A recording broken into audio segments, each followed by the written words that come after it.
Matimpla man ta batsoy.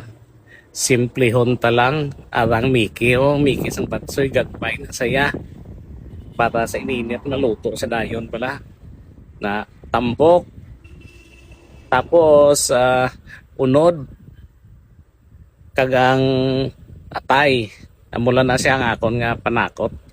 Tapos putangan ta sang food seasoning. Gamit ko markapating. Daw cornstarch na siya kan tawon mo, hindi na siya maisog kumpara sa bitsin. Chicharon, ahos, spring onions, soy sauce gamiton ko gamay lang Tapos black pepper. Tapos sina buuan tas ang kaldo.